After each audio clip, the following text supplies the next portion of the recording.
देवाधिदेव महादेव भगवान शंकर की कृपा हो, करुणा हो, तब जाकर जीवन में एक बार शिव कथा को श्रवण करने का सौभाग्य प्राप्त हुआ है। शंकर की कथा को हम श्रवण कर पाते हैं।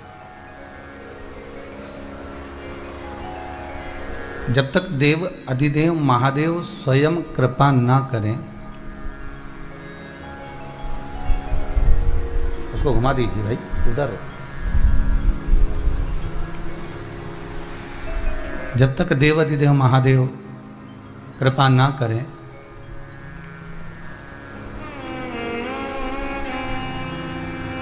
तब तक भगवान शिव की कथा को श्रवण करना भी बहुत कठिन है।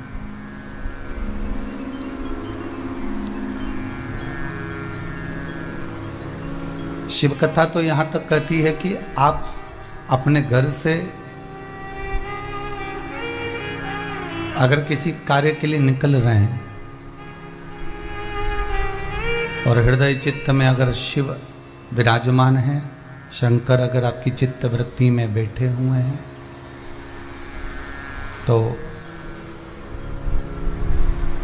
कहीं ना कहीं उस दिन शिव का दर्शन, शिव का अनुमोदन, शिव का स्मरण अवश्य होता है। यदि देवाधिदेव महादेव शंकर की कृपा है और शिव का स्मरण आपकी चित्त वृत्ति में अगर है, तो शिव का दीदार, शिव का दर्शन अवश्य होगा, अवश्य प्राप्त होगा। दो कारणों से मनुष्य का शरीर मिला, ये पहले भी आपको कहा। एक भगवान का स्मरण करने के लिए और दूसरा अपने कर्म का भोग भोगने के लिए।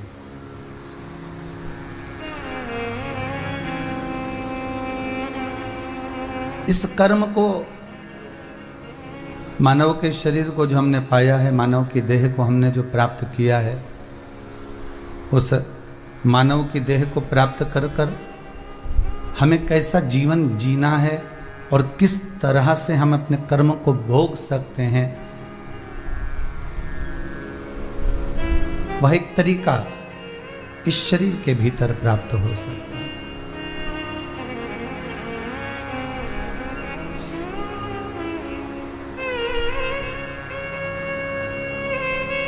ग्यारह इंद्रियों का ये मानव का शरीर है।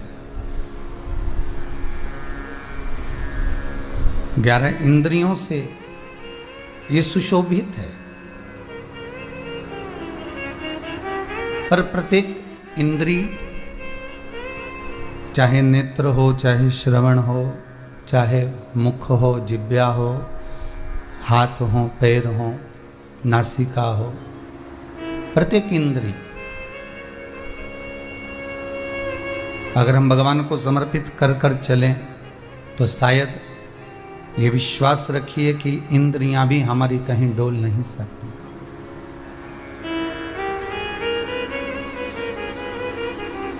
फिर ये इंद्रियां भटकती नहीं है, फिर ये इंद्रियां डोलती नहीं है। अगर हम शिव आराधना तत्व में जुड़े हुए हैं तो। एक बड़ी सुंदर वेश्या थी।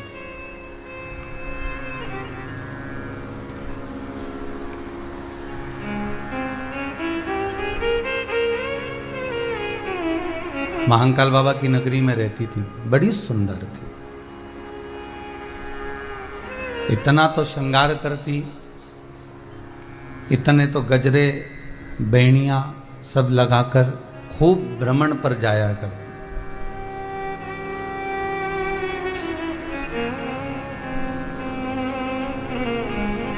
श्रावण का महीना आया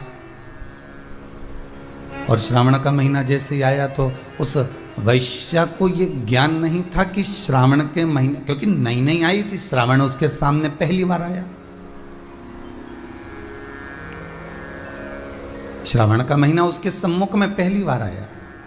उसको इसका भान नहीं था कि श्रावण का महीना आएगा या भादो का महीना आएगा या कुंवार आएगा या कार्तिक, उसको इससे मतलब नहीं, उसको तो केवल वैश्य तत्व से मतलब था।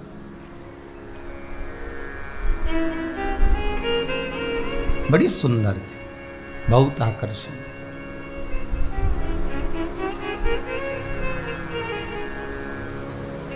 शिव महापुराण एक बात कहती है,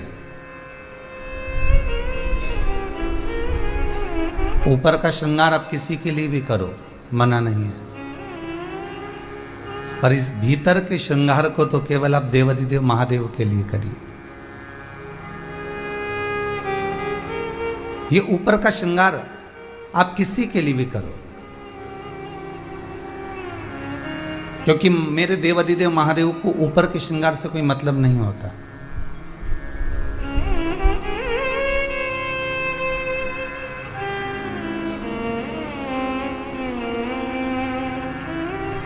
मेरे देवाधिदेव महादेव को आप कैसा वेश बनाए हुए हो, किस स्वरूप को आप धारण करे हुए हो, उससे कोई मतलब नहीं। वो कहते हैं ना कि दुनिया रंग बदलती है और शिव वक्त बदलता है।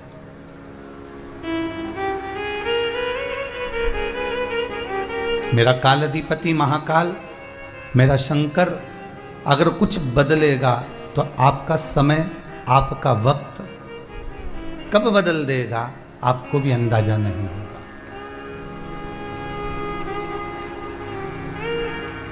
आज एक बालक अभी कोई सागर से आया हुआ है, वो मिला। वो बालक जब हम निकल कर आ रहे थे कथा के लिए तो कह रहा था, मेरे को 8-10 साल से स्लिप डिस्क की प्रॉब्लम थी। शायद बैठा भी होगा कहीं कथा में, अगर होगा तो मालूम पड़ेगा। तो वो कहा 8-10 साल से मुझे स्लिप डिस्क की प्रॉब्लम थी और बहुत इलाज भी करवाया, औषधि भी खाई, सब कुछ किया, पर कुछ रिजल्ट नहीं मिला। तब मेरी माताजी ने कहीं शिव महापुराण की कथा में कोई एक उपाय देखा होगा, सुना होगा और वो किया होगा। और जब वो उपाय किया तो अब बाबा की ऐसी कृपा हुई कि मैं स्वस्थ हो गया, इसलिए प्रणाम करने के लिए इस भूमि पर कुबेरेश्वर धाम में आया हूँ। ये बाबा की कृपा। फिर वही बात कहूँगा, दुनिया के लोग रंग बदल सकते हैं,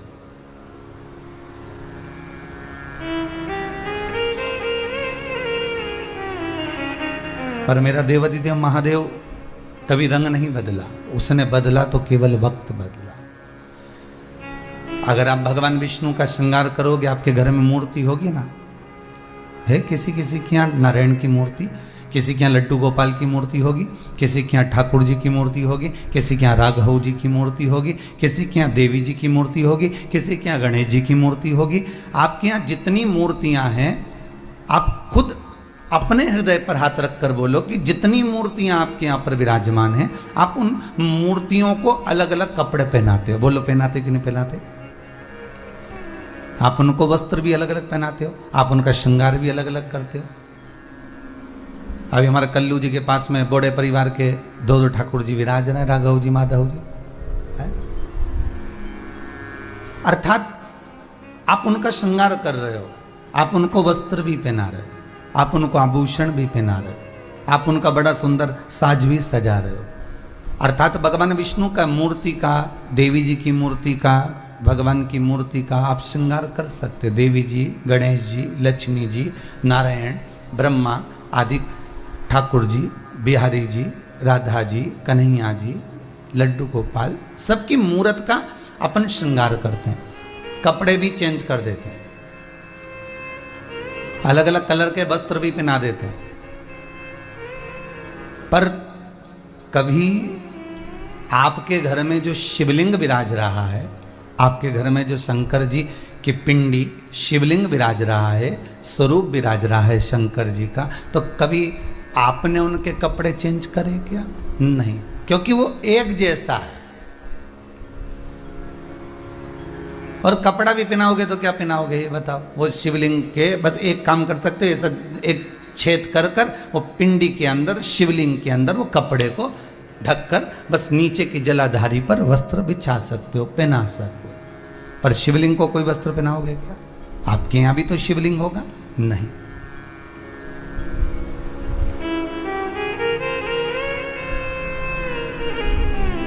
ना वो वस्त्र बदल रहा,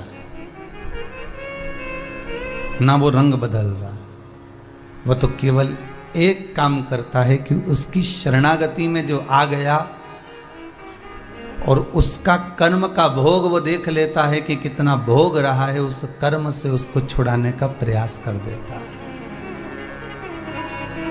ये जो वैश्या है ये सब जगह रही, पर रहने के बाद में आखिरी में जब पहुंची तो उज्जैनी पहुंची।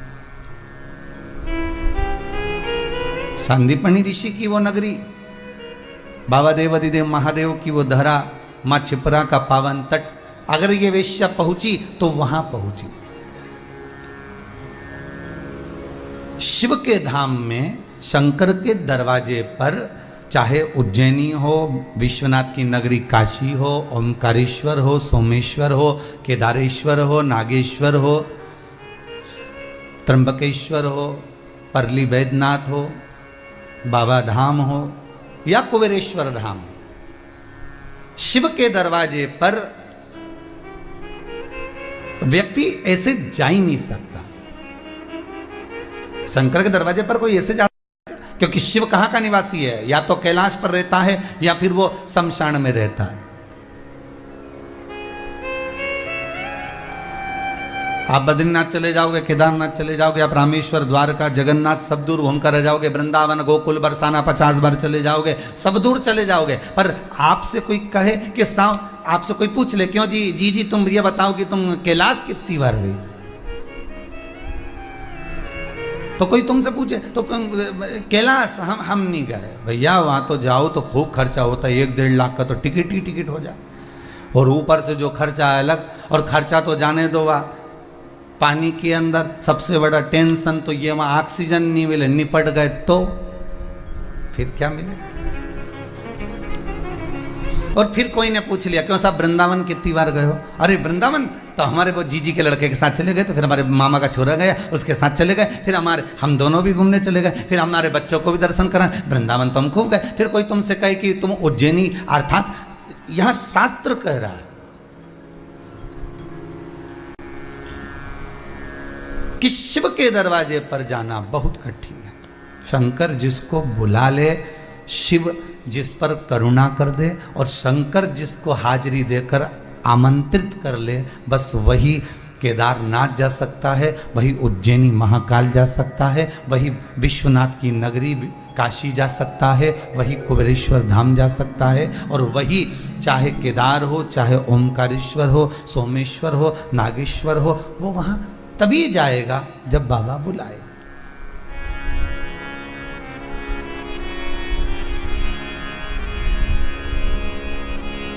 आप में से कितने लोग हैं जो आस्था चैनल पर कथा सुन रहे हैं, मोबाइल पर कथा सुन रहे हैं? आपसे निवेदन करूंगा, आप में से कितने लोग हैं जो सुबह मॉर्निंग वॉक करने शमशान जाते हैं? कोई जाएगा? नहीं।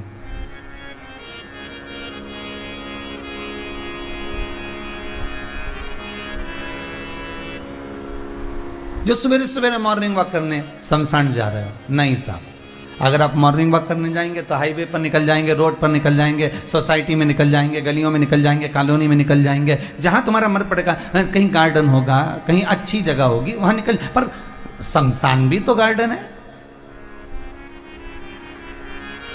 सब दूर भीड़ मिलेगी, वहां मिलेगी, वो तो अभी कोरोना में मिली, बस इसके सिवाय कहाँ मिली। और देखा जाए तो कोरोना में तो मेला भरा हुआ था शमशान के अंदर, है। सब दिन नंबर लगते देखे थे, पर शमशान में नहीं देखे थे, है? किराने की दुकान पर, दवाई की दुकान पर, है, और साथ में जो सरकारी जो सामान मिलता है ना, ये सोसाइटी आदि का जो चीज़ मिलती हैं, जहाँ जहाँ से, वहाँ पर लाइन लगते हुए देखा था, पर शमशान में कभी लाइन लगते हुए नहीं देखा था। पर बाबा के धाम में वहाँ भी लाइन लग गई। कौन जाए? मेरा कैलाश अधिपति, मेरा शंकर, मेरा शंभु, मेरा त्रिकालदर्शी, मेरा शिव जिस स्थान पर बैठा हुआ है उस स्थान पर दुनिया का कोई व्यक्ति बिना बुलाए जाता ही नहीं है। शंकर भी शमशान में अगर बैठे हुए हैं तो शिव जिसको बुलाएंगे वही शमशान तक पहुंच पाता है। उसी तरह शिव के धाम तक वही पहुंच पाता है जिसको शंकर ने आमंत्रित करा।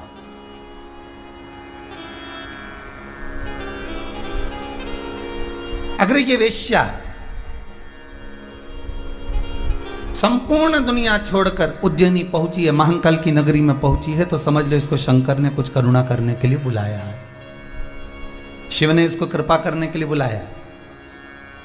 और ये वेश्या, इसको नहीं मालूम कि सावन का महीना है। अब संत आए माँ छिपरा के घाट पर, और संत छिपरा के घाट पर बैठकर थोड़ी स्नान कर कर तब साधना में लग गए। अब संत तो संत है, साधु तो साधु है, तपस्वी तो तपस्वी है, साधक तो साधक है, उपासक तो उपासक है। जब आपको कथा में पहले भी कहा, क्रीम की चमक कुछ दिन की होती है पर अच्छे कर्म की चमक जीवन भर की होती है,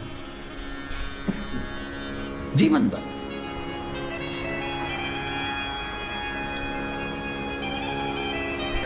संत, ब्राह्मण, गुरुजन, साधुजन, तपस्वी जन और घर के जितने भगत, चाहे मेरी ये आस्था चैनल पर कथा सुनने वाली बुजुर्ग माताएं हों, चाहे ये बहुएं हों, चाहे ये बेटे हों, चाहे पिता हों, चाहे उनके बच्चे हों, जो भगवान की भक्ति में लगे हुए हैं, जो भगवान के भजन में लगे हुए हैं, जो भगवत चर्चा में लगे हुए हैं, जो भगवत स्मरण में लगे हुए हैं, दो व्यक्ति को देखना, एक जो कभी भगवान का भजन नहीं करता, जो कभी मंदिर नहीं जाता, जो कभी देव स्थान नहीं जाता, जो कभी तीर्थ नहीं जाता, जो कभी स्मरण नहीं करता, एक उसको देखिए, और एक जो भजन में डूबा हुआ है उसको देखिए। दोनों के चेहरे की चमक आपको अलग दिखेगी।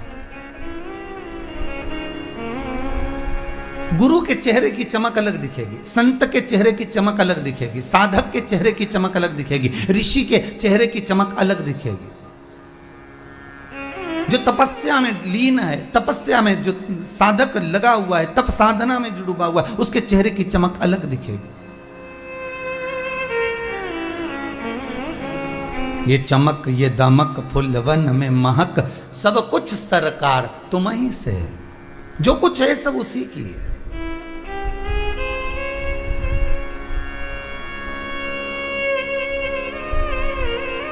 किसी ने सूरज से पूछा,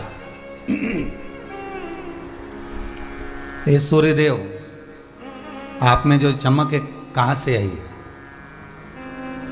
सूर्य कहता है ये चमक मुझे चंद्र ने दी है।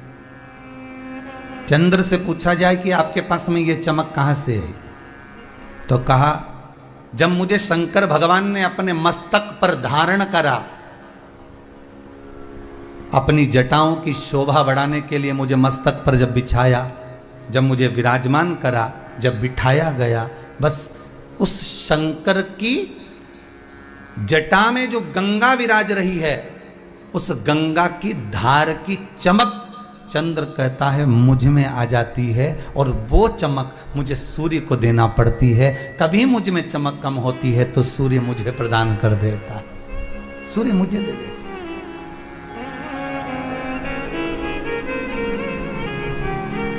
कितनी सुंदर बात कही। चंद्र जैसी बात आपकी बुद्धि में कभी नहीं आ सकती, मुझे ऐसा लगता है, मुझे ऐसा लगता है। क्योंकि आपसे कोई पूछे साहब बड़े चमक रहे हो, क्या बात है, खूब बढ़िया जोरदार कपड़े वपड़े दिख रहे हैं, खूब जोरदार राशि ठाट दिख रहा है, खूब पैसा वैसा दिख रहा है, क्या बात है?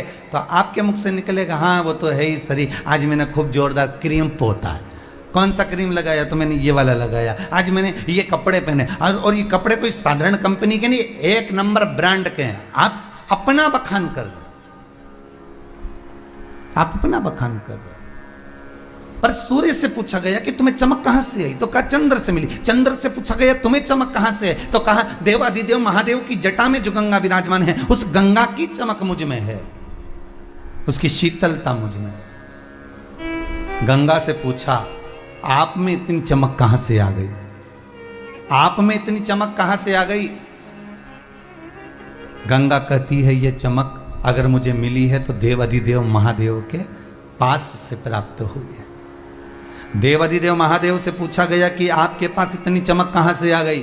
तो शंकर भगवान कहते हैं ये सारी चमक जितनी भी है मेरे पास में, जिस नाम को मैं नित्य जपता हूं, मैं जिस नाम का स्मरण करता हूं, उस नाम ने मुझे प्रदान कर दी है। उस चमक वो नाम की है। तो सीधी सीधी बात है कि भगवान भी अगर चमक रहे हैं तो मंत्र के बल पर, नाम के बल पर, स्मरण के बल पर चमक रहे हैं, तो आप क्यों ना चमक सकते हो उस भगवान के नाम के बल पर, उस भगवान की स्मरण के बल पर क्यों नहीं चमकोगे?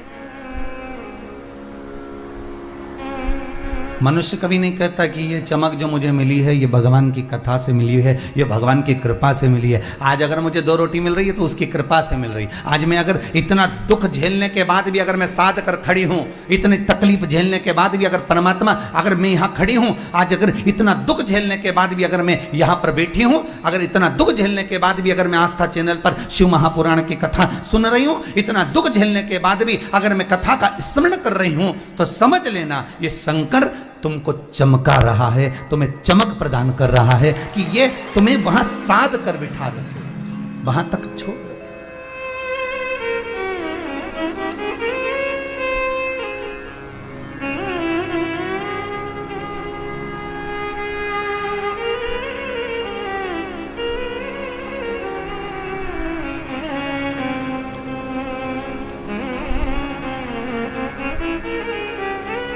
जब कथा चालू करी थी, हमने आपको पहले भी कथाओं में कहा कि हमारी इतना हमारे पास में नहीं था कि हम धोती भी बहुत चेंज कर सके। आप सीहोर के, आप कभी इधर आए कुबेरेश्वर धाम, तो एक आध बार सीहोर जाना, घूम कर आना, भ्रमण कर कर आना, सीहोर के लोगों से पूछना कि ये पंडित प्रदीप मिश्रा के पास में कुछ था। टीन के मकान में रहते, पिताजी चने का ठेला लगाते। वो ठेला भी कहीं रोड पर ज़्यादा खड़ा हो जाता तो कोई आकर रसीद फाड़ कर चले जाता, चालान बनाकर चले जाता। 200 रुपये 100 रुपये उसको देना पड़ते। शाम को जो धन मिलता उससे 5 बहन भाई हैं, उसका परिवार का भरण पोषण करना, पढ़ाई में लगाना। बड़ी मुश्किल से 2 धोती मिली थी। एक मेरे गुरुजी ने दी थी गुरु मंत्र लेते समय, और एक धोती एक माता ने दे दी थी। अब वो कथा चालू करी, धोती भी इतनी नहीं थी, वो धोती में लग गए फूल के दाग। अब धोती कौन बदले, क्या करा जाए? तब किसी एक माता ने सीख दी कि इस धोती को ले जाओ और गांधी रोड पर, हमारे यहाँ सीहोर में गांधी रोड है, उस गांधी रोड पर रंगरेज रहते हैं जो कपड़े को रंगते हैं, कपड़े में कलर करते हो, तो उसको दिया। हमने पूछा इससे क्या होगा, तो कहा ये जो फूल का दाग है ना, ये छुप जाएगा, रंग भी हो जाएगी, धोती भी नई हो जाएगी। अब उसके यहाँ धोती लेके पहुँचे, आज कथा याद आ गई तो बता दे। धोती लेकर पहुँचे तो उससे कहा भैया इसको रंगना है, तो उसने कहा दे। थोड़ा पैसा लिया, धोती को लिया तो उसने सरफ में गला दिया, गला के खूब कूटा धोती को। अब मन इतना कछोटे कि राम जी धोती ना फाड़ दे। अब बड़ी मुश्किल की तो 2 धोती, अब उसमें से भी एक ये पटक पटक के फाड़ देगा तो बची एक ही। अब एक ही में कथा कैसे हो? तो महाराज धोती उसने सरफ में गलाई, धोई, खूब निचोई, और निचोड़ने के बाद फिर रंग में डाली, और रंग में डाली, फिर उस पर जो रंग चढ़ा तो उस पर जोरदार रंग चढ़ गया। फिर वो धोती खूब चली और खूब जोरदार चली महाराज, फिर रंग नहीं छूटा। अच्छा, जितनी बार छूटा उतनी बार दूसरे कपड़े को भी उसने रंग दिया, धोती में फिर गजब रंग चढ़ाया।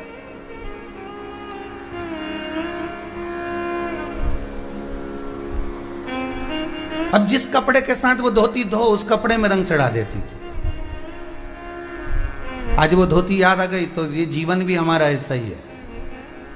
किसी सदगुरु की शरण में जब जाओ, शंकर के मंदिर में जब जाओ, शिव की शरण में जब जाओ, तो ये समझ कर जाना कि हम धोती हैं और ये रंगेगा तो रंगने से पहले धोएगा जरूर, मतलब पछटेगा, दुख देगा, तकलीफ देगा, कष्ट देगा, रगड़ेगा, सरफ में डालेगा, भिंगोएगा, तब निचोएगा, दुनिया का सारा दुख भगवान देगा, तब जाकर भक्ति का रंग ऐसा चढ़ा देगा, फिर जिसके साथ जाओगे उसको भी रंगीन बना दोगे, फिर रंगेगा।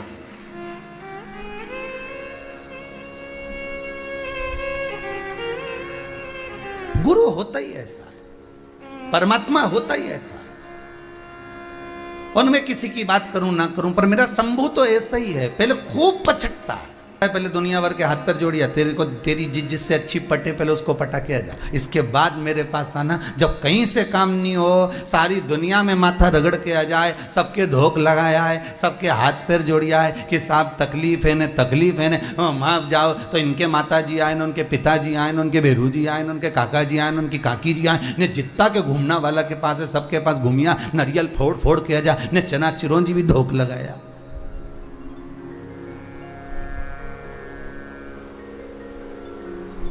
अच्छा एक बात बताओ रे भाई, सबको सारा देवी देवता आता है पर किसी को शंकर जी क्यों नहीं आता रे?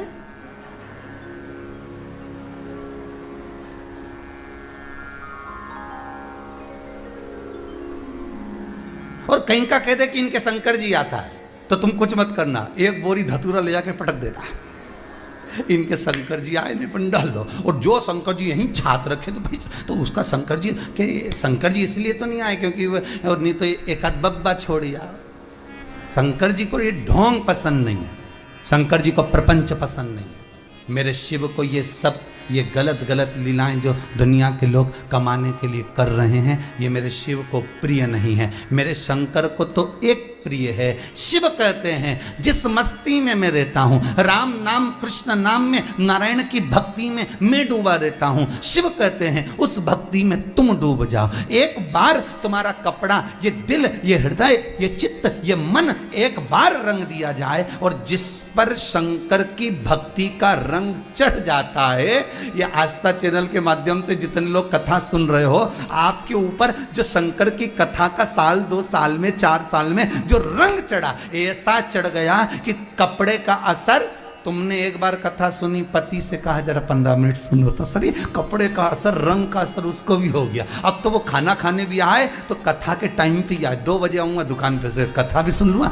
खाना भी खा लूंगा और आराम करके फिर चला जाऊंगा। अच्छा नौकर भी होशियार, नौकर के छुट्टी मुझे 2 बजे दो, क्योंकि इसकी पत्नी ने भी इसको रंग चढ़ा दिया, तो वो के मैं भी 2 बजे जाऊंगा।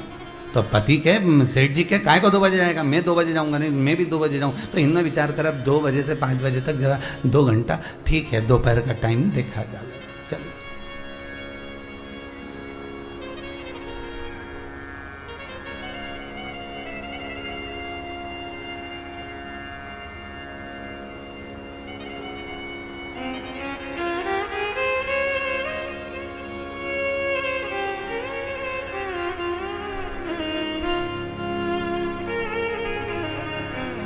बंगाल के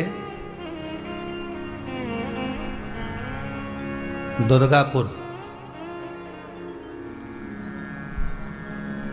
आप लोग कभी आपके रिश्तेदार रहते हो तो पूछना उनको फोन लगाकर कि ये कथा के चक्कर में पूरे मार्केट वालों ने समय चेंज कर दिया।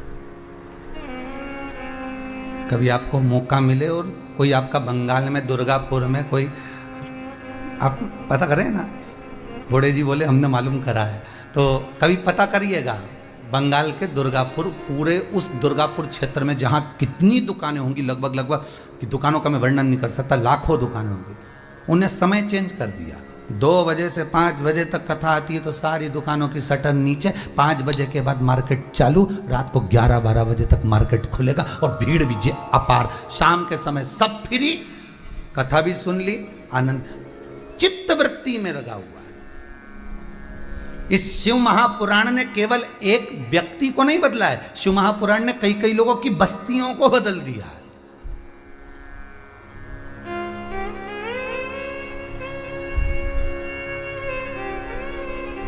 शंकर की कथा का अनुमोदन करो तो जो इस रंग लगी धोती के चक्कर में जितने कपड़े पड़े वो उसी कलर के होते चले गए। कभी कभी तुम्हारे साथ भी ऐसा हुआ होगा, कोई कपड़ा कलर छोड़ता है तो उसके साथ में दूसरा कपड़ा रख दो, उसी कलर में हो जाता है, कलर चढ़ता गया। शंकर के भगत होते ही ऐसे हैं, शिव के उपासक होते ही ऐसे हैं, शंकर का अनुमोदन करने वाले होते ही ऐसे हैं। जो शिव भक्ति में एक बार लग गया उसको देखकर दूसरा रंग चढ़ता चले जाता है, दूसरे को तीसरा, तीसरे को चौथा, चौथे को पांचवा, वो रंग चढ़ रहा है। वैश्या के साथ यही हुआ। अभी तक नहीं जानती थी कि संत क्या होते हैं, अभी तक नहीं जानती थी कि ऋषि क्या होते हैं। अब जितनी सुंदर ये थी उससे ज्यादा सुंदर ऋषि और संत थे जो उज्जैनी में छिपरा के तट पर श्रावण के महीने में श्रावणी करने के लिए पधारे थे।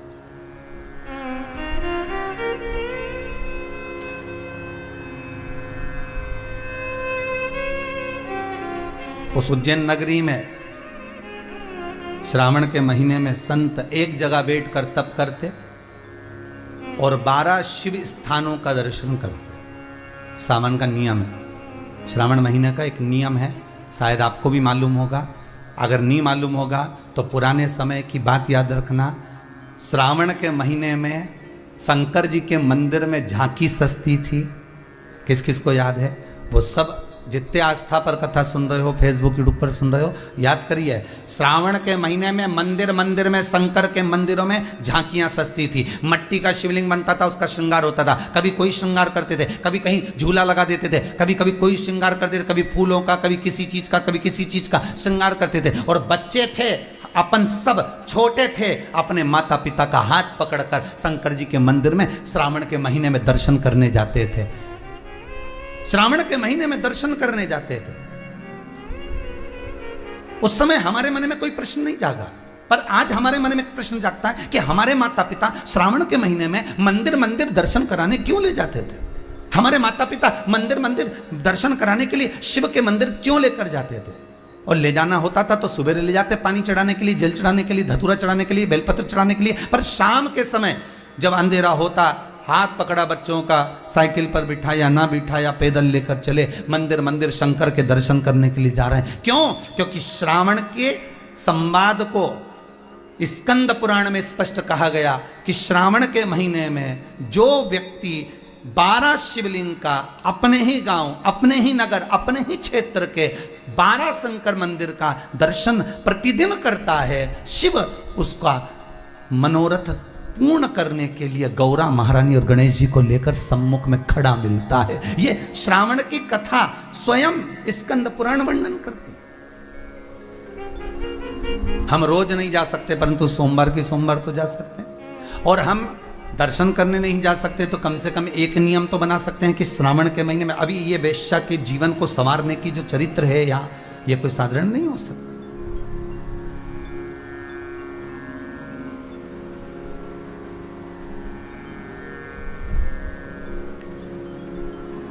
आज वैश्या से ज्यादा सुंदर संत, साधु, तपस्वी, साधक, उपासक, ये बाहर की सुंदर थी, वो भीतर के सुंदर थे। उनकी चित्तवृत्ति भक्तिमय थी, उनके भीतर शिव बसा हुआ था, शंकर।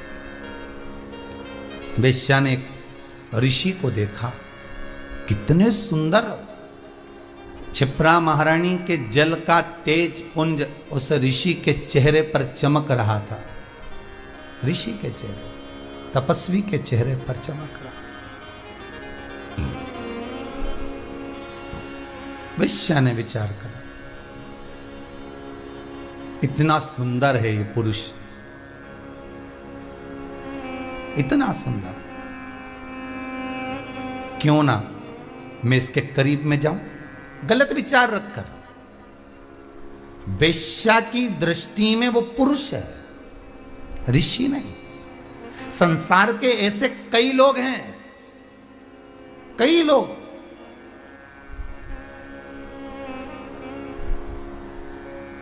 जो 56 भोग, अन्नकूट, भंडारे का भोजन, आश्रम का भोजन, मंदिर देवालय का भोजन जब ग्रहण करने के लिए जाते हैं तो भी उसमें विचार करते हैं, वाह क्या जोरदार पूड़ी बनी है, क्या जोरदार सब्जी बनी है, इसमें थोड़ा सा नमक और डलना था।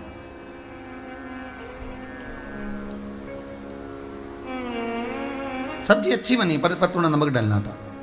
आश्रम में भोजन अच्छा बना पर तो थोड़ी दाल और कट्ठी कर देना थी। भंडारे में पूड़ी बनी, थोड़ी पतली कर देना थी, मोटी हो गई। 56 भोग का प्रसाद लेने जा रहे हैं और मन में आ रहा है बस ये लड्डू बहुत जोरदार बना, इसमें खीर में थोड़ी सी शक्कर कम रह गई। तो आप में और उस वेश्या में क्या अंतर रह गया? वेश्या ऋषि को ऋषि नहीं देख रही है, वेश्या क्या कह रही है? कितना सुंदर पुरुष है। भगवान का प्रसाद जब हम खाएं, हमारे भीतर ये भाव नहीं आना चाहिए कि ये लड्डू है कि नुक्ती है कि सेव है कि पूड़ी है कि सब्जी है कि पकोड़ा है कि खिचड़ी है। हमारे भीतर यह नहीं आना चाहिए। हमारे भीतर तो ये आना चाहिए कि भगवान का प्रसाद, अर्थात भगवान का प्रसाद मतलब भगवान का साक्षात दर्शन हमारे भीतर उतर रहा है। हम भगवान को अपने भीतर उतार रहे। प्रसाद का मतलब ही क्या होता है? प्रसाद, प्रभु का साक्षात दर्शन, वही प्रसाद। एक एक शब्द को अगर आप समझोगे ना तो जीवन का आनंद पा जाओगे। कई लोग आकर कहते हैं गुरुदेव हमारे ऊपर बहुत कर्जा है, बहुत कर्जा है गुरुदेव, कोई उपाय बताओ ना कर्जा चुकाने के लिए। तो इतना करे काय को? अब उसमें गुरु जी क्या करें? कर्जा का नाम ही धीरे धीरे पढ़कर देखो, कर जा, धीरे धीरे पढ़ के देखो। गुरु जी से पूछने की जरूरत नहीं है, उस नाम में ही सब कुछ छुपा है। कर जा, किसके लिए कर? अपने परिवार के लिए। मकान बना लो, गाड़ी बना लो, फैक्ट्री लगा लो, ये कर लो, और कर करके जा, वही तो कर जा। किसके लिए करा? कभी गुरु जी के लिए तूने कर्जा करा? अरे बोल तो सही। कभी किसी मंदिर का निर्माण करने के लिए तूने कर्जा करा? कभी कहीं तीर्थ व्रत का आनंद करने के लिए ब्राह्मण भोज, साधु भोज, संत भोज, सन्यासी भोज, तपस्वी भोज, साधक भोज के लिए कर्जा करा? नहीं। कर किसके लिए करा? पत्नी के लिए। किसके लिए करा? बच्चों के लिए। मैं फैक्ट्री लगाऊं, मैं दुकान लगाऊं, मैं ये करूं, मैं थोड़ा लोन लेके मकान बना लूं। किसके लिए बना रहा? गुरु जी के लिए। किसके? कर, फिर जा। उसी का नाम, अरे बोलो रे, जितने आस्था पे सुन रहे हो बोलो, उसी का नाम कर जा। कर करके कितई कर जाना, कितई। चाहे छोरों के लिए कर लो, चाहे छोरी के लिए कर लो, चाहे दामाद के लिए कर लो, चाहे पति के लिए, चाहे पत्नी के लिए, चाहे भाई के लिए, चाहे कुटुंब के लिए। कभी कर्जा, तुम दुनिया का सारा लोन तुम्हारे माथे ले लेके तुमने तो बना दिया, बाद में चुकाएगा कौन? गया। इतना कर्जा हो गया गुरुजी, अब तो जाऊं, ऐसा लग रहा है कि सुसाइड कर लूं। तो हमने कहा बिल्कुल कर ले, उसमें टेंशन क्या है। पर मरने से पहले एक बात अच्छे से सुन ले, जिनके लिए करा है, जिनके लिए करा है, एक बार उनसे तो बात कर ले कि अब मेरे को देखो 5 लाख का कर्जा हो गया, मैंने ये फैक्ट्री बनाई थी, मैंने दुकान बनाई थी, घर बनाया था, मैंने जमीन जायदाद बनाई थी। पहले इनसे बात कर कि तुम्हारे पास में कितनी कितनी रकम रखी, सब हाथ निकालो, अपने अपने हार निकालो, ने पाटली निकालो, ने जेवर निकालो, ने पायल निकालो, सब बेच दे, अब भी कर्जा चुक जा। पर कोई देगा? अरे बोलो तो सही, नहीं देगा। सब सोचेंगे अब तो तू जा, कर करके मर जा, बस यही कर जा।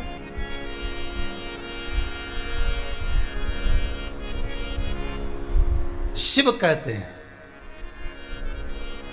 कर्जा हो भी गया तो चिंता नहीं करना, शमी का पत्ता शहद में डुबो, श्रावण के महीने की 10वीं तिथि, कौन सी?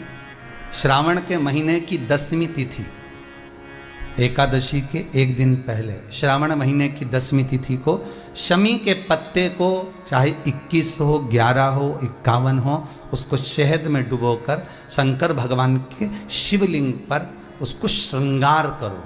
केवल चढ़ाना नहीं है, जब शहद में डूब जाएगा तो वो चिपक जाएगा। शिव का श्रृंगार करो। क्या होगा इससे?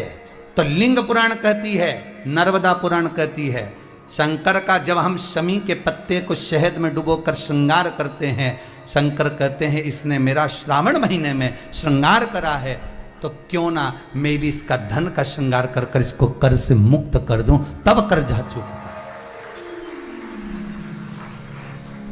तब कर्जे से मुक्ति होती है। ये केवल श्रावण के महीने में किया जाता है, इसके सिवा कहीं कोई महीने में नहीं कर सकते आप इसको।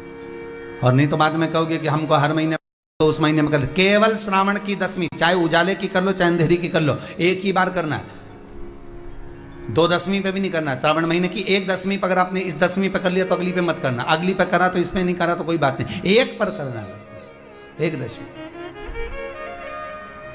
कितना भी कर जाओ, कितना भी लोन चढ़ा हुआ है, भगवान अब उसके भरोसे पर छोड़ दो कि हमने कुबेर भंडारी के भरोसे पर छोड़ दिया, हमने कुबेरेश्वर महादेव के भरोसे पर छोड़ दिया, हमने तो शिव को दे दिया। पर विश्वास रखकर, भरोसा रखकर, यहाँ ये पूरे आप कुबेरेश्वर धाम में कभी भी आओगे ना तो यहाँ कोई बाबा जोगी घूमता नहीं मिलेगा। यहाँ तो हम भी नहीं मिले तुमसे, टाइम ही नहीं इतना कि तुमसे मिले। राम नाम जपें कि तुमसे मिले, भगवान का भजन करें कि तुमसे मिलते फिरे। और कई लोग तो अंदर पत्र भी भेजते हैं, श्रीमान जी आए हैं जरा 5 मिनट मिल लो। हमने कहा कुबेरेश्वर जी से मिला दो। हमारे पास आए हैं क्या? मिलने तो कुबेर भंडारी से आए, हमसे मिलने आओ तो बात दूसरी। कुबेरेश्वर महादेव से मिलने आयो, अपना दुख, अपनी तकलीफ, अपना कष्ट, अपना रोग, अपनी बीमारी, अपनी बात हमसे मत कहो। इस भूमि पर खड़े होकर जो बोलोगे वो उससे कहो। हमारे दुख तो वो काटता है, तो हम किसी के दुख काट सकते हैं क्या? नहीं, दुख वो काटेगा, तकलीफ वो मिटाएगा, कष्ट वो काटेगा, उससे कहो।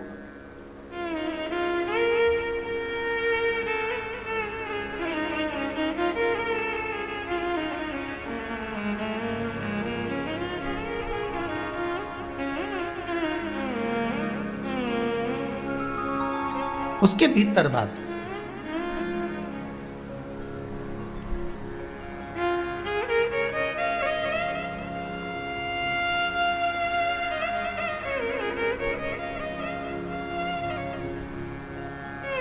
बस वैश्या की चित्तवृत्ति में उतर गया वो ऋषि का स्वरूप। उसने कहा ये पुरुष बड़ा सुंदर है, उसको ऋषि नहीं दिख रहा। भगवान का प्रसाद उसी को दिखता है जिसके भीतर प्रभु विराजमान होता है, तो उसको प्रसाद दिखेगा। जिसके भीतर प्रभु नहीं उसको प्रसाद कहां दिखेगा? एक कितना सुंदर बात कही। एक पति पत्नी का जोड़ा गुरु जी के यहाँ कथा सुनने जाता था। खूब कथा में गया, खूब कथा में। गंगा जी के घाट पर गुरु जी रहते थे और गंगा जी के घाट पर वो कथा सुनने के लिए जाता। खूब कथा सुनते। उनका एक पुत्र था, एक बेटा। 4 बेटे में से एक बेटा ऐसा था जिस बेटे के पांव विकलांग थे, बस घुटने के बल रगड़ कर चलता था। होते हैं कई लोग, आपने भी देखा होगा, उसके पांव खराब थे दोनों। गुरु पूर्णिमा का दिन जब निकलते निकलते उन्होंने कहा हम तो गुरु जी के आश्रम से जाएंगे ही नहीं, यहीं सेवा करेंगे, यहीं पर विराजमान होंगे। समय निकलता गया। गंगा जी के घाट पर गंगा दशहरे का उत्सव आ गया। गंगा दशहरे का जब उत्सव आया, खूब भीड़ पड़ी, अपार। गुरु जी के आश्रम में ढेर भीड़ पड़ी और उसी में जो व्यक्ति इतने महीने से रह रहा था, उसी व्यक्ति ने आज गंगा दशहरे के दिन गुरु जी से प्रश्न किया, गुरुदेव हमें सेवा करते हुए आज कम से कम 20 साल हो गए, आपके यहाँ आते हैं, सेवा करते हैं गुरुदेव। गुरु जी बोले हाँ, मेरा बेटा जिसके पांव खराब हैं वो भी सेवा करता है, रगड़ रगड़ कर झाड़ू लगाता है, बुआरी लगाता है, कभी कभी फूलों की माला बना देता है, उसके पांव खराब हैं गुरुदेव। हाँ गुरुजी एक प्रश्न करना है। गुरुजी बोले बोलो क्या प्रश्न करना है? प्रश्न केवल इतना सा है गुरुदेव कि जब हम इतनी सेवा करते हैं इतनी आराधना करते हैं, इतनी आपकी चाकरी करते हैं, भगवान की भक्ति में 20 साल से लगातार जुड़े हुए हैं। हम मंदिर जाते हैं, कई बार आपके सामने भी प्रश्न आता होगा, मैं मंदिर जाती हूँ, अगरबत्ती लगाती हूँ, धूप बत्ती लगाती हूँ, दिया लगाती हूँ, पानी चढ़ाती हूँ, जल चढ़ाती हूँ, पंचामृत स्नान कराती हूँ, शंकर जी को बेलपत्र चढ़ाती हूँ, शंकर जी का अनुमोदन करती हूँ, भगवान ठाकुर जी की सेवा करती हूँ, घर में पूजन पाठ कोई नहीं करता, मैं जितनी करती हूँ, उसके बाद भी दुख क्यों? उस व्यक्ति ने भी यही कहा कि मैं इतना करता हूं, मेरी पत्नी इतना करती है, मेरा परिवार इतना करता है, खूब गंगा में डुबकी लगाए, खूब स्नान, खूब पूजन करे, इसके बाद आखिर क्या कारण है कि मेरे बेटे को रगड़ कर चलना पड़ता है, उसका पांव बेकार हो गया, मैंने कौन सा पाप करा था?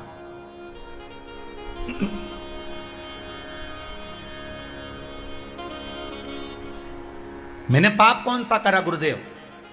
गंगा के घाट पर आज गंगा दशहरे का दिन है गुरुजी, सत्य बताना कि मैंने कौन सा पाप करा कि मेरे बच्चे को रगड़ रगड़ कर चलना पड़ रहा है, उसका कारण क्या है?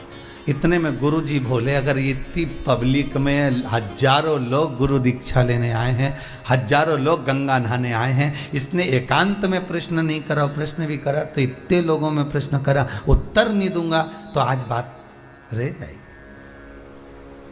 अगर अकेले में प्रश्न करता तो मैं उत्तर नहीं देता, क्योंकि इसका दिल दुखेगा। कृष्ण शिष्यों के ऐसे होते हैं जिसका उत्तर गुरु नहीं देते, क्योंकि गुरु को मालूम है इसका मन दुख जाएगा। सत्य बोलेगा गुरु और मन दुखेगा आपका।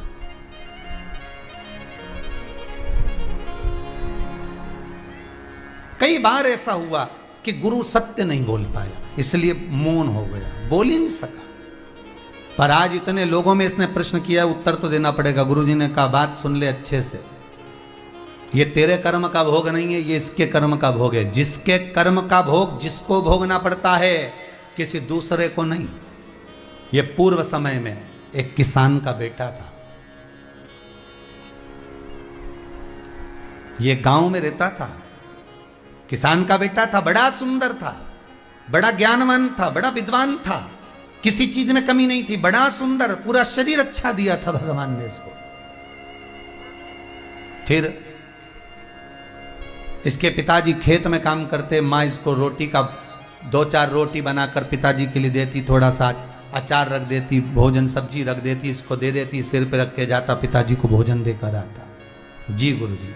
फिर गुरुजी ने कहा, एक बार माँ ने रोटी बनाकर रखी, इसको दी, इसने ले जाकर खेत में रख दी, किसी मित्र से बात करने चला गया, पिताजी को बोलना भूल गया कि भोजन रखा है। फिर गुरुजी बोले, इतने में ये मित्र से मिलने गया, एक कुत्ता आया और उसने उस रोटी को खा लिया, बर्तन को चाटा, रोटी को पाया, रोटी को खाया, पूरी रोटी जब वो खा गया, इसको क्रोध आ गया, ये आया दौड़कर, एक लोहे की छड़ी पड़ी हुई थी, उस छड़ी से इसने कुत्ते के पांव में मारा, वो 2 पांव में कुत्ते के लगा और कुत्ते का पांव टूट गया। वो पूरा जब तक जिया रगड़ रगड़ कर चला, अपने पांव से मोहताज होकर 2 पांव से चलता रहा, 2 पांव रगड़ रगड़ कर अपनी जिंदगी को कोसता रहा। बस उसी कुत्ते की बद्दुआ इसको लगी, उसको चोट दी थी, इसलिए जन्म के बाद इसको चोट मिल गई। कर्म का भोग है, भोगना तो पड़ेगा, भोगना पड़ेगा। सीता जी ने एक चिड़िया को कैद में रखा था तो जानकी जी को कैद में रहना पड़ा था। राम जी ने छुपकर बाण मारा था बाली को, तो कृष्ण अवतार में छुपकर बाण मारा गया भगवान कृष्ण के चरणारविंद में।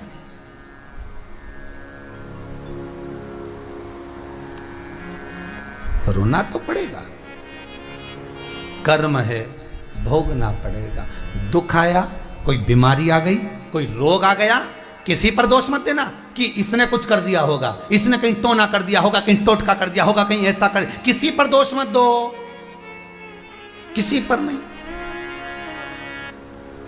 दोष किसका है? अपने कर्म का, जो ऊपर से पुराना कर कर आए हो वो तो भोगना पड़ेगा। इसलिए बार बार कहते हैं मत बुरे कर्म कर बंदे वरना पछताएगा, भगवान की आंखों से तू बच नहीं पाएगा, तू बच नहीं पाएगा। इसलिए बार बार कहते तेरा क्या होगा रे। देखो अब की बार तो हम बोले ही नहीं, तुम सबने बोल दिया। तेरा क्या होगा कालिया। कर्म का भोग है, भोगना पड़ेगा। अच्छा करोगे अच्छा मिलेगा।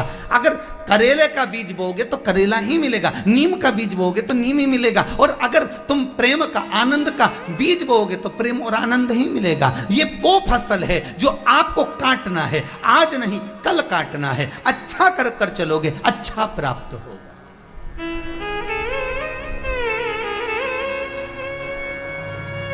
कुछ अच्छा कर कर चलो।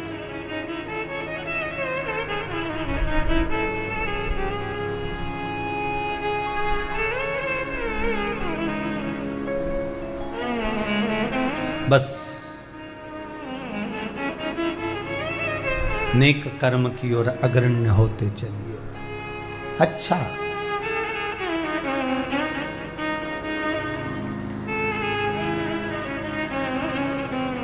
कोई बीमारी बड़ी आ गई, कोई रोग बड़ा आ गया, किसी पर दोष मत देना कि इस पर दोष है। नहीं नहीं, दोष हमारे कर्म का है। पूर्व में किसी को दुख दिया, आज मिल रहा है, हो सकता है। अपना सोच कर चलिए। तो किसी ने पूछा इस कर्म के भोग को कम करने के लिए क्या करना पड़ेगा। तो कर्म का भोग कब कम होता है? शिव महापुराण की कथा कहती है जब हम भगवान की शरण, गुरु की शरण जाएं और उस भगवत चर्चा में, शिव महापुराण में, भगवान की भक्ति में जब हम डूबते चले जाते हैं तो जितना कर्म में लिखा होता है वो कटना चालू हो जाता है। जल्दी से जल्दी अगर हमारे पाप कर्म ज्यादा बढ़ गए, नुकसान हो रहा है, घाटा लग रहा है, व्यापार नहीं चल रहा, व्यवसाय नहीं चल रहा, जगह जगह पर तकलीफ आ रही है, दुख पर दुख आ रहा है, कुछ मत करिए, शंकर के भजन में लग जाओ, शिव के अनुमोदन में लग जाओ। एक लोटा पानी भरो, कहीं एकांत का शिवलिंग ढूंढो, जिस शिवलिंग पर कोई नहीं जाता हो, जिस शंकर के दरवाजे कोई नहीं जाता हो, जिस मंदिर में कोई झाड़ू न लगाता हो, उस जगह पर तुम जाओ,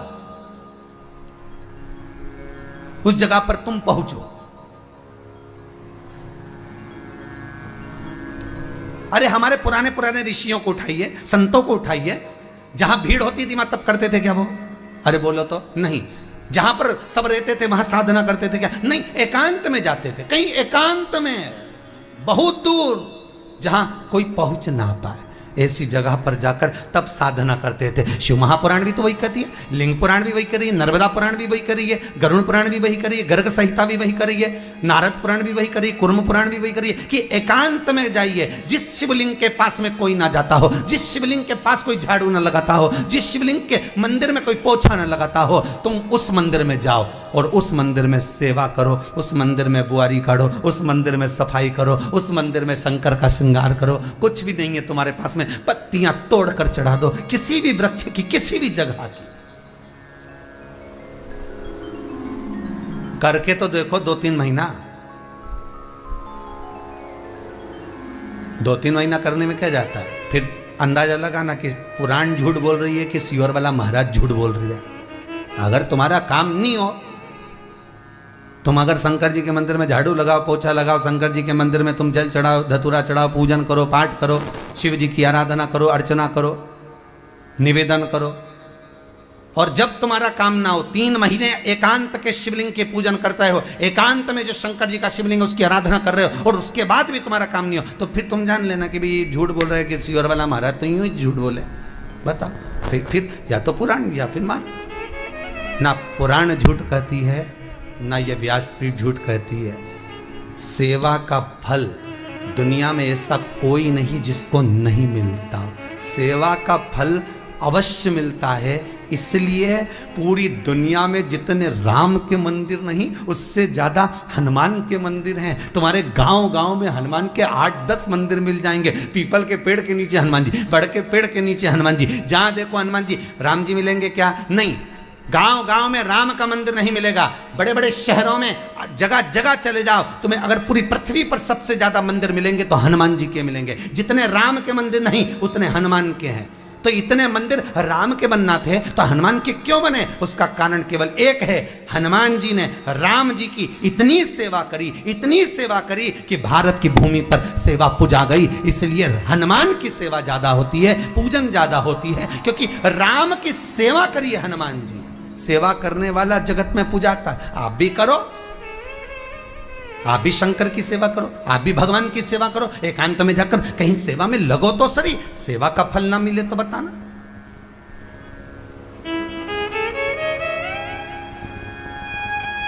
सेवा कर कर तो देखो। सेवा करना नहीं जानते हम, तो बस इतना चाहते हैं कि कहीं का ऐसा महाराज मिल जाए जो ऐसी बूटी घुमाए और हंडा निकल के बाहर आ जाए, सोने की मुद्रा मिल जाए। बस ऐसा कहीं का महाराज मिल जाए। तो ऐसा महाराज तो सीहोर में नहीं मिले रे, सीधी बात हो। तुम बाकी के यहाँ तो एक ही महाराज है, वो कुबेरेश्वर महाराज है, उसका नाम ही कुबेरेश्वर भंडारी है। बस आए, नमन करी, शिव कथा सुनी, आनंद लिया, आस्था पे सुनी, मोबाइल पे सुनी, दिल से सुनी, और ये विचार कर कर सुनना कि हम हमारा टाइम पास नहीं कर रहे। नहीं तो कई लोग इस विचार में, खोल लो महाराज जी आ रही है टाइम पास, तो टाइम पास करने के लिए तो वो डोरेमोन लगा लो।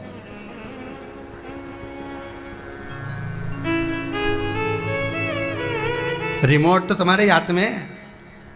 जब महाराज से बोर हो, तुम्हें लगे कि अब टाइम पास, तो तुम तुरंत वो चैनल चेंज कर दो, दूसरा महाराज आ रहा होगा। खूब सारे धार्मिक चैनल है, इतने सारे धार्मिक चैनल, इतना सारा महाराज सब आ रहा है। और अब तो इतना सारा महाराज सब भागवत छोड़ी ने शिव पुराणी करी रिया है। तुरंत चेंज कर दो, तुम तो तुरंत नहीं सुनना। हमें तो बोर हो रहे, तो अपने अब तो तुम ये मत सोचना कि टाइम पास करना। टाइम पास करना है तो दूसरा चीज देखो। यहाँ तो यहाँ शिव को जोड़ना है, यहाँ टाइम पास नहीं करना है। यहाँ तो घड़ी सुधारने की बात चल रही है, साहब कंपनी का माल है। यहाँ तो हमारा जो समय बेकार चल रहा है उसको संवारना, ये तीसरी लेयर नहीं आ जाए।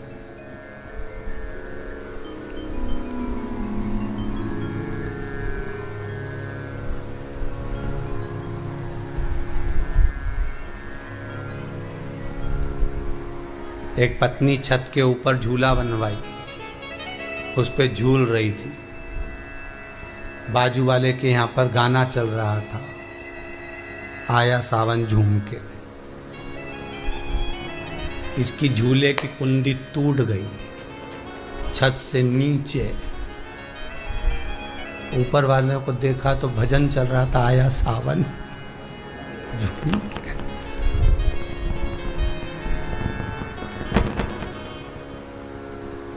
चित्त वृत्ति में, स्मरण में शिव से केवल एक संबंध जोड़ दो। आप उसको दिल से कुछ कहने का प्रयास करिए। अभी बहुत भीड़ चल रही है सावन के महीने में, तो मंदिरों में खूब। अभी तो फिर भी कम है, अभी तो कावड़ वावड़ नहीं जा रही है, नहीं तो कावड़ की यात्रा निकले से तो कितनी भीड़ रहे। और काशी में, उज्जैनी में कितनी कावड़ आए। शंकर भगवान खूब बेलपत्री में, धतूरे में सब दबे दबाए। यहाँ तो फिर भी उज्जैनी में तो शिवलिंग बड़ा है तो दर्शन हो जाए। काशी में तो छोटे, और ऊपर से सब बेलपत्री, सब सामान चढ़ा हुआ। और कावड़ वाले कावड़ लाला के जो पानी चढ़ाए जाए, वहीं का गंगा जल भर लिए चढ़ा, और दूर दूर से लाए चढ़ाए जाए। पार्वती जी कई बार शंकर जी से भी कहती हैं, प्रभु कैसे हो? शिव जी बोले चुपचाप बैठी रहे, चढ़ा रहा।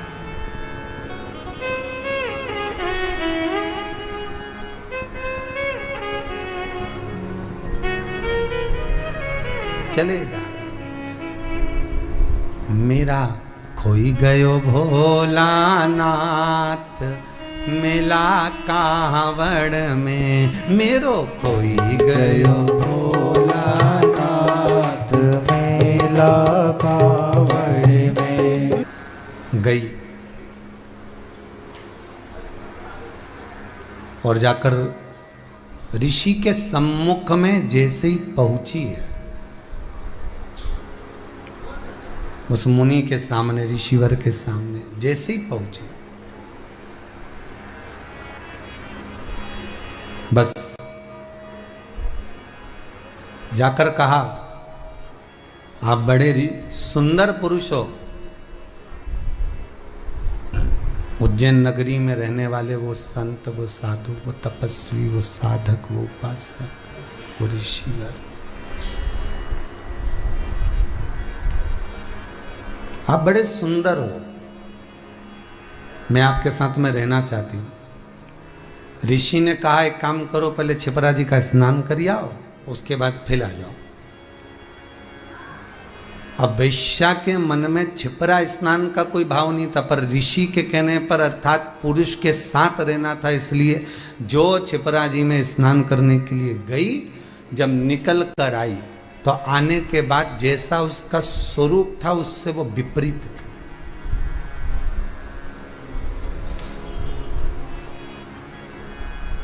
वस्त्र, रंग, रूप, सुगंध सब चेंज हो गई, सब बदल गए, सब कुछ बदला हुआ है, सब कुछ।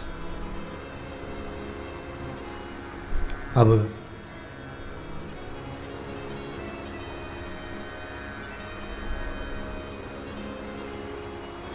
आंखों में जल भरा हुआ था उस वैश्या के।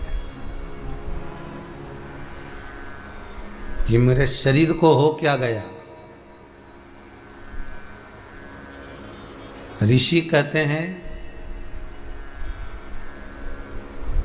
पुरुष को पाने का भाव जागृत हुआ था केवल इस काया के बल पर, इसलिए यह काया छिन्न हो गई छिपरा के तट पर।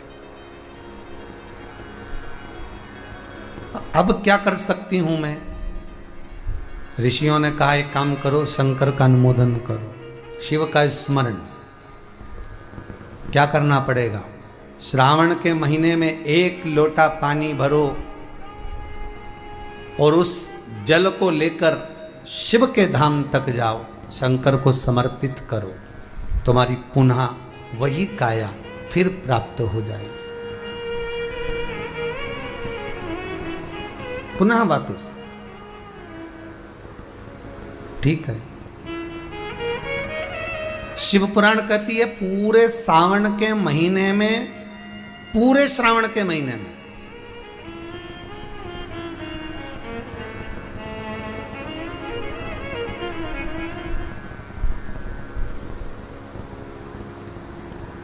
पूरे श्रावण के महीने में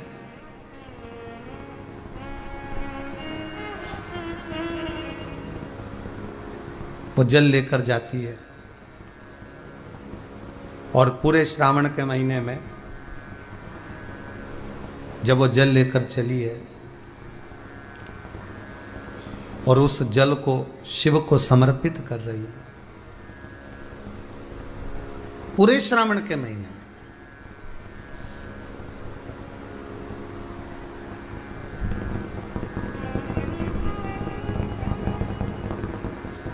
जब वो जल लेकर जा रही है और उस जल को समर्पित कर रही है, पूरे श्रावण के महीने में शिव प्रसन्न हो जाते।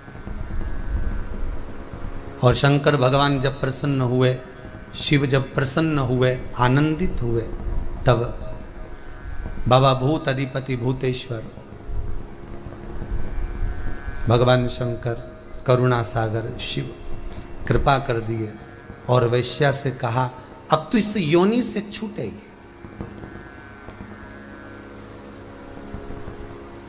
और इस योनि से छूटकर तू पुनः इसी उज्जैनी में, इसी छिपरा के तट पर भगवत स्मरण में, शिव भक्ति में डूबी रहे।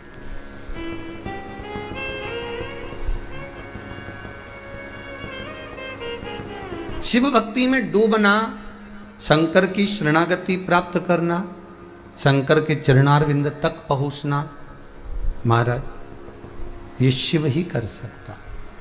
एक बात बहुत ध्यान से सुनिएगा,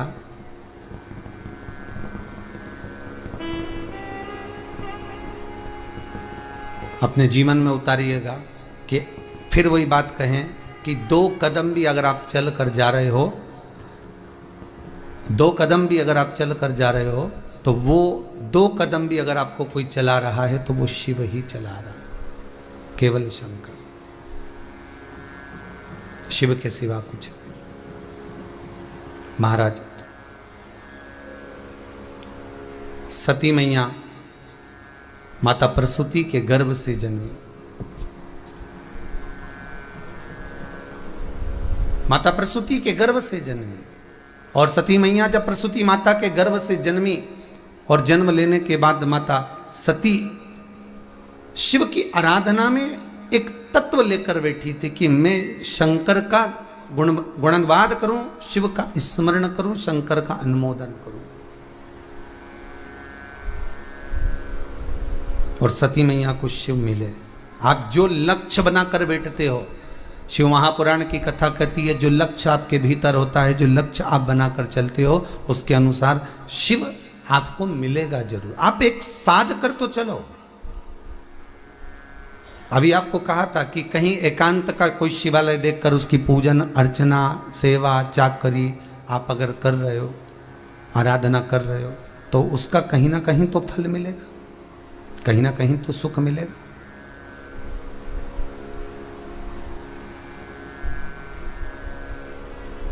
वो फल अवश्य।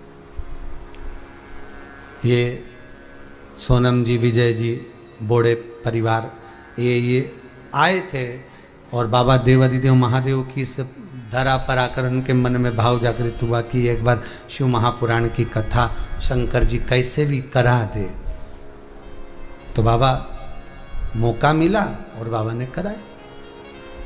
ये शिव की आराधना से प्राप्त हुआ है, शंकर की आराधना बगैर नहीं मिल सकता। कहीं ना कहीं शिव आपके भीतर 3 महीने में कहीं ना कहीं शिव बाबा किसी ना किसी रूप में कहीं करुणा करा होगा, तब जाकर ये पावन कथा प्राप्त हुई। और हम तो आप सबसे निवेदन करेंगे, जितने आस्था चैनल के श्रोता हैं, जितने कथा को सुनने वाले हैं, सबसे निवेदन यही है कि आप भी बाबा से विनती जरूर करना कि बाबा भले तुम पटक लो, धो लो, निचोड़ लो, पर निवेदन केवल इतना है कि एक बार इस मन पर, इस बुद्धि पर, इस चित्त पर अपना रंग जरूर चढ़ा देना। और वो रंग एक बार चढ़ गया तो संसार के सबको वो रंग चढ़ ही जाएगा, ये पक्का है। आप उसको चढ़ाने का प्रयास जरूर करना, बस वो चढ़ जाए।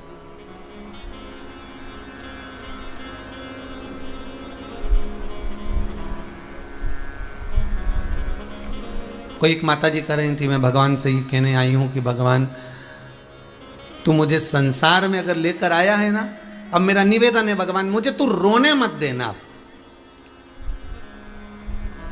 कोई माता जी कह रही थी कि हम तो इतने दुखी हो गए, हम भगवान से बस केवल इतना ही कहने आए हैं कि भगवान तू हमें रोने मत देना।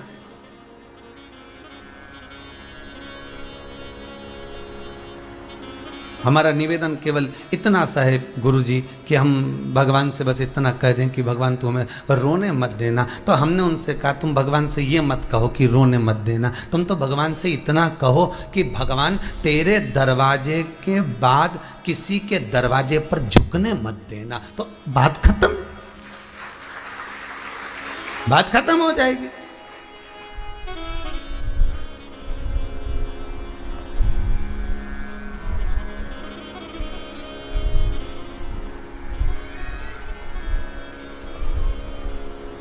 फिर क्या सोचना है? अगर हम इतना कह दें कि भगवान से हे शंभु, हे त्रिकालदर्शी, हे कैलाशी, हे अविनाशी, बस इतना सा निवेदन कि तेरे दरवाजे के बाद में किसी के दरवाजे पर झुकने मत देना। बस अगर झुकूं तो तेरे दरवाजे पर झुकूं, तो सीधी बात हो गई कि नेत्र में आंसू देगा ही नहीं। उसके उसका जो हो गया फिर क्या सोचे।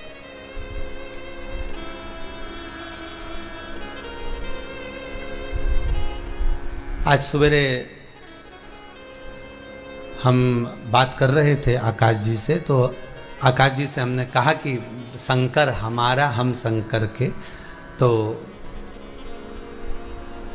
आकाश जी बोले, कहे कि गुरुदेव ये बताओ कि आप हमेशा एक ही बात कहते हो कि कुबेर भंडारी मेरा है, शिव मेरा है और मैं शंकर का, शंकर मेरा, मैं शंकर का, मैं गोवर्धन नाथ का, गोवर्धन नाथ मेरे, मैं ठाकुर का, ठाकुर मेरे। मैं राम का राम मेरे, मैं कृष्ण का कृष्ण मेरे, मैं शंकर का शंकर मेरे। तो वो आकाश बोला कि गुरुदेव एक आध दिन भगवान आ गए और भगवान ने कहा अगर तू कहता है कि मैं तेरा हूं तो रजिस्ट्री दिखा। भगवान कह दे कि भाई किसी की भी कोई चीज है तो उसकी रजिस्ट्री तो होगी ना, उसका लिखा पढ़ी तो होगी ना। तो भगवान एक बार आकर कह दे। तो आकाश बोला कहने गुरुदेव ये भगवान तुमसे कह दे आकर कि रजिस्ट्री दिखा। तो दिन भर छाती ठोक ठोक कर कहता है शंकर मेरा है, वो नंदी पर सवार करने वाला त्रिशूल धारू डमरू धारी वो मेरा है। और एक आध दिन भगवान आ गया और कह दे रजिस्ट्री दिखा। फिर कहां से दिखाओगे भाई? जमीन की तो रजिस्ट्री दिखा सकते हो, सब चीज़ों की रजिस्ट्री दिखा सकते हो, फिर एक मोबाइल खरीद के लाते हो तो उसका भी बिल दिखा सकते हो, एक अंगूठी बीठी जरा सा कपड़ा खरीद के लाओ तो उसका बिल दिखा सकते हो। कोई समय पे आके कह दे रुपट्टा कहाँ से लाए तो अपन तो कह देंगे गुरु पूर्णिमा पे आया था। नहीं, जो सत्य है वो सत्य कि गुरु पूर्णिमा पे आया था। तो इसकी रजिस्ट्री कहाँ है? तो चैनल पे देख ले, टीवी पे उसने उड़ाया था, उसका फोटो भी होगा रे, तो देख तो दिखा। और एक आध दिन हम कहें भगवान से कि भगवान मेरा, शंकर मेरा, शंभू मेरा, कुबेर भंडारी मेरा, महाकाल मेरा, विश्वनाथ मेरा, छाती ठोक ठोक कर व्यासपीठ पे कहते हैं शंकर मेरा है। और एक आध दिन शिव जी ने आकर कह दिया अल्लाह रजिस्ट्री दिखा कि मैं तेरा कब, तब फिर क्या कहोगे? तो हमने कहा काश बस एक ही बात कह सकते हैं कि कब्जा कर रखा है, रजिस्ट्री नहीं। क्या करके रखा है? कब्जा। ये कब्जे का है। तो शंकर पे अगर रजिस्ट्री है तो पार्वती जी की है,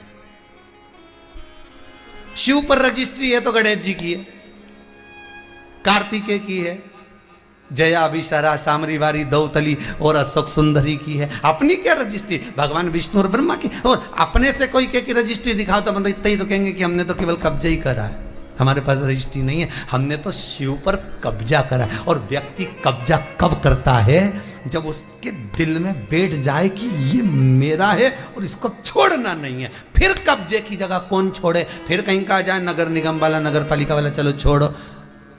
80 साल हो गए, कब्जा है, पट्टे है, तो पट्टे से क्या होता है? भले कुछ भी हो नहीं निकलूंगी, नहीं निकलना। फिर कब्जा तो कब्जा ही है। तो शिव पर भी हमको भजन में, कीर्तन में, स्मरण में, भजन कीर्तन स्मरण में, नाम जाप में भगवान को अपना बनाने के लिए बस दिल से एक बार शंकर पर कब्जा करना पड़ेगा। और वो भजन के बल पर हो सकता है। हमारे पास कुछ नहीं दिखाने के लिए, हमारे पास ऊपर जाने के बाद भी हम सारी रजिस्ट्री यहीं छोड़ के जाएंगे। तुम्हारा मन पड़े तो भले ले जाना, जमीन जायदाद प्रॉपर्टी सब यहीं छोड़ना है। भले कितना जोरदार फ्रिज लिया हो 12,000 का, एसी का रूम, डनलप का गद्दा, ये सब जितना पहने हैं सब यहीं छोड़ना है। आखिरी में तो केवल जाना है बस ऐसे।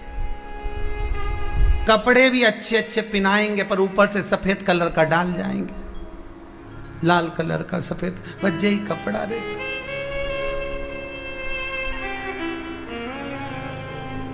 सब छोड़ना है यही। सारी रखी शिव का स्मरण करा, शंकर भगवान ने जान लिया कि विवाह हुआ है तो कहीं सदगुरु की शरण में चलना चाहिए, कोई सत्संग करना चाहिए। सती मैया को ले गए, सती मैया को लेकर पहुंचे कुंभज बाबा के आश्रम में। सती मैया का मन नहीं लगा, चित्त नहीं लगा। शिव महापुराण में एक बात कही थी, भले आप टीवी पर कथा सुन रहे हो, भले आप मोबाइल पर कथा सुन रहे हो, भले आप फेसबुक और यूट्यूब पर कथा सुन रहे हो, भले आप कुबेरेश्वर धाम में आकर कथा सुन रहे हो, तुम्हारी मर्जी पड़े जहां बैठकर कथा सुनो, पर कथा जितनी देर आप श्रवण कर रहे हैं उतनी देर आपके चित्त में, आपके मन में गलत सोच नहीं आना चाहिए। आपका ध्यान कथा में होता है, परमात्मा का ध्यान आप पर होता है।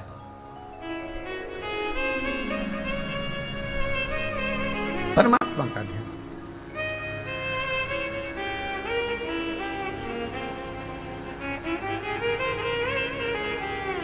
तो प्रकार आप लोगों ने भी पढ़ाई करी होगी, हमने भी करी।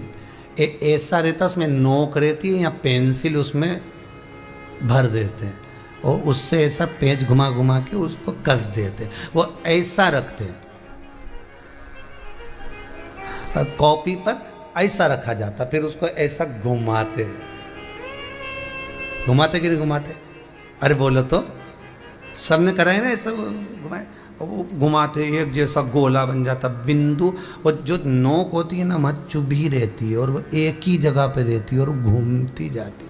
उसी तरह इस मन को, इस दिल को एक में लगा के रखो, बाकी की सब दुनिया में घूम के आ जाओ। दिल एक में लगा कर बैठ गए, चित्त एक में लगा कर बैठ गए तो सृष्टि में कहीं पर भी घूम कर आओगे, परमात्मा उस जगह पर हाजिर मिल जाएगा। पर स्थान मत छोड़ना, जगह चित्त वृत्ति ना छूटी जाए, भगवान का भजन ना छूटे, उसका स्मरण ना छूटे। ये वस्तुएं, ये सामान, ये सामग्री, ये दौलत, ये सत्ता सब जाने वाली, जहां बैठे हो उस मन को वहां लगाना। हम तो यहां तक कहते हैं, यहां तक कहते हैं होटल में जाओ तो दिल होटल में लगा लो, होटल में जाओ तो दिल होटल में लगाओ, खाने में लगाओ, बफेट में जाओ तो बफेट में लगाओ, शादी में जाओ तो थोड़ा रिश्तेदारों में लगाओ, और अगर सत्संग में आओ तो मेरे भोलेनाथ में लगाओ। दिल लगाना ना भूलिएगा। परमात्मा को थोड़ा समय जितना दे रहे हो, 3 घंटा, 2 घंटा, 2.5 घंटा, 1 घंटा, आधा घंटा, जितना हम भगवान को देना, उतनी देर भगवान में चित्त होना चाहिए, उतनी देर भगवान में मन लगाना चाहिए। पर ना जाने दुनिया के लोग कहां चले गए, वह मोबाइल ने सब हटा दिया। हर 15 मिनट में ऐसी याद आए ना, व्हाट्सअप खोल के बैठ जाए, फिर याद आए फिर बैठ। अरे चित्त लगाओ परमात्मा में, मन लगाइए।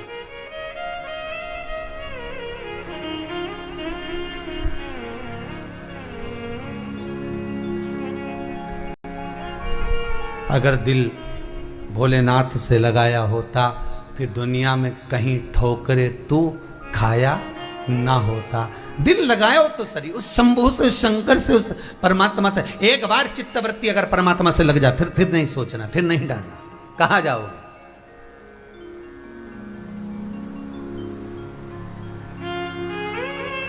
आप भगवान में चित्त लगाइए, भगवान में स्मरण में मन लगाइए। बहुत समय नहीं, हम तो कहते हैं जितना, यहां तो शास्त्र कहता है आधी में पुनि आज, इतना भी लगा लिया नहीं तो बहुत है।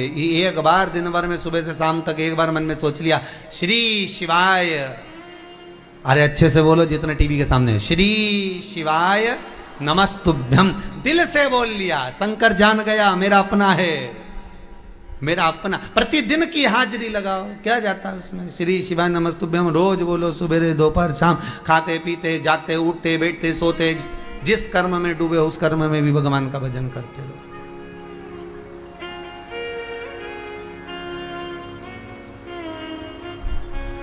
और फिर दुनिया के लोग अगर डराएं तो कोई बात नहीं, अपन को ऐसी कोई बात भी नहीं है। वो कोई रोक के बताए, कोई टोक के बताए, अभी पाला नहीं पड़ाए, भोले बाबा से मेरी प्रीत ना छूटेगी, भोले बाबा से मेरी प्रीत जो लगी हुई है, ये मन जो चित्तवृत्ति रमी हुई। तो यहाँ पर सती मैया कुंभज बाबा के आश्रम में पहुंच गई, मन नहीं लगा, उनका चित्त नहीं लगा। उनके मन में आया बताओ विवाह करने के बाद लेकर भी कहाँ आए, तो कुंभज ऋषि के आश्रम में आए। अरे इससे बढ़कर सौभाग्य और क्या चाहिए। विवाह होने के बाद कहीं शिव पुराण की कथा सुनने को मिल जाए, विवाह होने के बाद में कहीं पति के साथ बैठकर पूजन करने का मौका मिल जाए, सत्संग करने का मौका मिल जाए, संकीर्तन करने का मौका मिल जाए। इसलिए हिंदू धर्म की रीति है, घर में बहू आती है तो पति के साथ उसको सत्यनारायण जी की कथा में बिठाया जाता है। सबसे पहला काम यही कराया जाता है कि पूजन में बिठाओ जोड़े से दोनों को।